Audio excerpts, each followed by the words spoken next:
¿Qué tal? Muy buenas tardes, bienvenidas, bienvenidos a esta nueva edición, a esta próxima media hora que estaremos informándoles de las noticias de Chile y el mundo. Han pasado varias cosas en los últimos minutos en nuestro país y también en el exterior y que tienen relación con nuestro país. Tenemos a esta hora en la región metropolitana 10,6 grados. De esta manera iniciamos Noticias Express a esta hora. Este miércoles comenzará el paro nacional convocado por los trabajadores de Codelco por el cierre de la fundición Ventanas. La movilización contemplaría a 50.000 trabajadores y desde los sindicatos descartaron reunirse con el gobierno mañana. El Ministerio de Salud informó que 10 comunas de la región del Maule retrocederán a la fase de mediano impacto sanitario a partir de este jueves. Además, las autoridades reportaron 4.326 casos nuevos y 9 muertes vinculadas al COVID-19 en nuestro país. Carabineros informó que durante el fin de semana largo con interferiado se han registrado 27 muertes y 680 accidentes de tránsito. Desde la institución señalaron que cerca de 360.000 vehículos salieron desde la región metropolitana.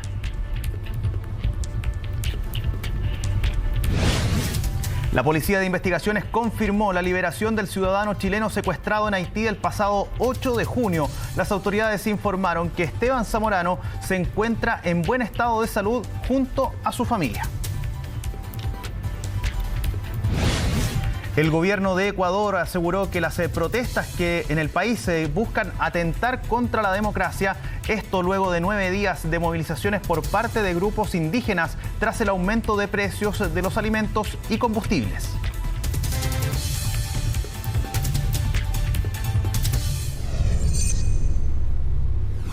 El Ministerio de Salud confirmó el segundo caso de viruela del mono en el país. La autoridad sanitaria reiteró que cuenta con una red asistencial preparada para afrontar esta enfermedad. Para profundizar sobre este tema, conversamos con el jefe del Centro de Pacientes Críticos de la Clínica Las Condes, Jorge Dreise. ¿Cómo está, doctor? Buenas tardes. Hola, muy buenas tardes, Felipe. Gracias por la invitación. Doctor, entremos de lleno en materia. ¿Qué es la viruela del mono? ¿Es tan peligrosa como se ha señalado al comienzo cuando se supo de los primeros casos? ¿Tenemos que estar preocupados con respecto a este nuevo virus que nos ataca o no? A ver, efectivamente, tal como tú lo comentas, es un virus, es una enfermedad rara que se mantiene en forma endémica. Eso quiere decir que siempre se reportan casos en forma habitual en África, tanto en África Central como en África Occidental. Y ocasionalmente ha generado estos brotes en el resto del mundo, principalmente en Estados Unidos por importación de mascotas o en personas que viajan a África y contraen ahí la infección y posteriormente se vuelven a sus países. Tiene una capacidad de contagio muchísimo menor que lo que estamos acostumbrados con la pandemia del COVID, y incluso intradomiciliariamente se estima que solamente un 8% de la gente que convive en la misma casa se pudiesen contagiar. El contagio es principalmente mediante el contacto directo con las secreciones o con los fluidos que quedaron en la cama, en alguna prenda de vestimenta, y un poco menor a través de las gotitas que uno podría botar cuando uno tose o habla muy fuerte. En este caso se refleja con con granos. ¿Cómo se podría determinar que una persona, por ejemplo, comienza a tener los primeros síntomas de esta viruela del mono?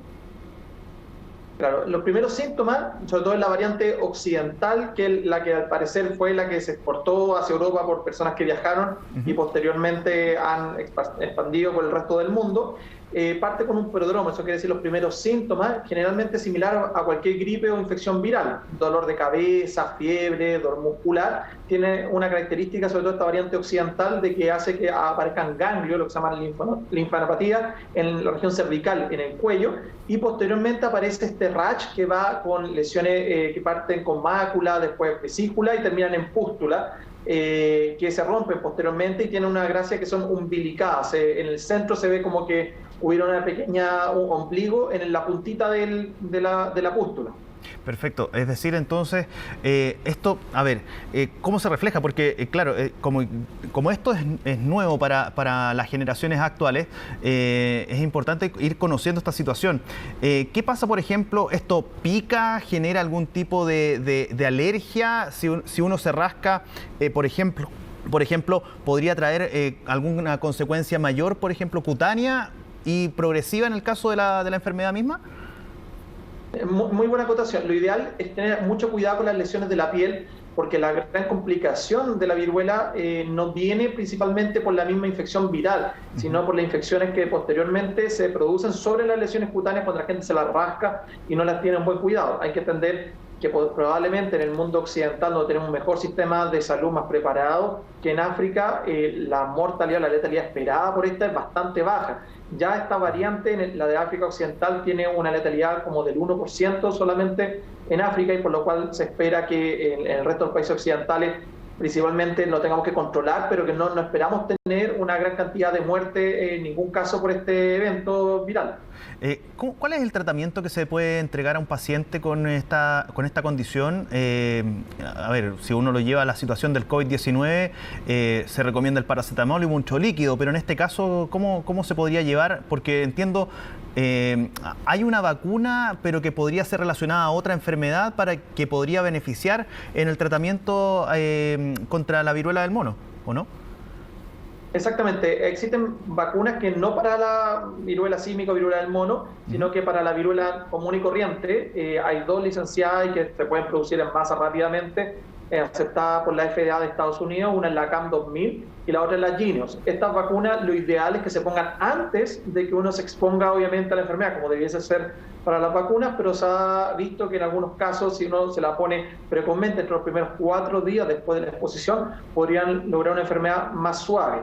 Hay que entender que la gran mayoría de las personas que presenten o se llegan a contagiar con una viruela símica no van a tener una enfermedad grave, sino que van a ser una enfermedad bastante como una gripe, y con esta erupción en la piel, que teniendo un buen cuidado de la piel no debiese complicarse con sobreinfecciones, y generalmente en 2 a 3 semanas debiesen estar curados sin ningún tratamiento más que sintomático. Y en pocos casos de personas inmunosuprimidas que lamentablemente tengan una enfermedad más grave, tenemos algunos antivirales que se pudiesen también ocupar. ¿Tienen que estar en aislamiento sí o sí estas personas que están contagiadas en este caso?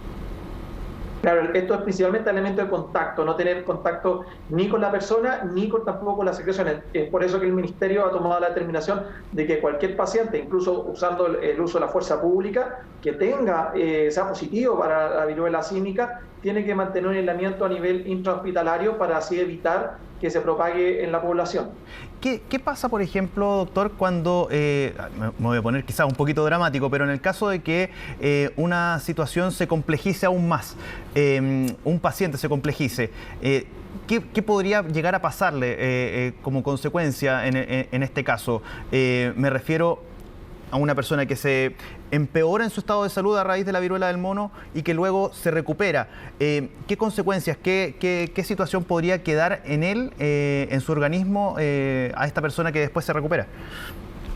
No debiese quedar ninguna secuela grave, más que eventualmente lesiones cutáneas o cicatrices de las lesiones cutáneas. Es una enfermedad, como comentamos previamente, que la gran mayoría de las personas que la sufren no va a tener complicaciones. La mortalidad en países que tienen un sistema de salud bastante menor que el nuestro es solamente del 1% de las personas que la sufren. En esta variante de África Occidental, la central es peri 10%. Así que uno no esperaría que pasara nada. De hecho, va a adquirir inmunidad posteriormente. Desde la OMS han señalado que esta enfermedad podría ser considerada una enfermedad de transmisión sexual. ¿Es tan cercano a eso o no? Claro, inicialmente no se consideró, pero hace un par de días atrás se logró aislar en semen el virus de la viruela símica, y por lo tanto sí, ahora podría considerarse eventualmente una enfermedad de transmisión sexual. Ha tenido mucho que ver principalmente actividad sexual de riesgo, y de hecho esta variante, los africanos piden que le llamen variante europea para no decirle tan terriblemente como africana y que todo piensa que es parte todo de África. Es un poquito distinta a la variante africana occidental, porque las lesiones pueden partir solamente en la región pélvica, la región genital, y no necesariamente ser de todo el cuerpo, lo cual también hace más difícil un poquito el diagnóstico, porque no nos va a llegar un paciente lleno de lesiones por todo el cuerpo, sino que eventualmente va a consultar solo con lesiones en su región genital. Doctor Jorge Dreis, jefe del Centro de Pacientes Críticos de la Clínica Las Condes, muchísimas gracias.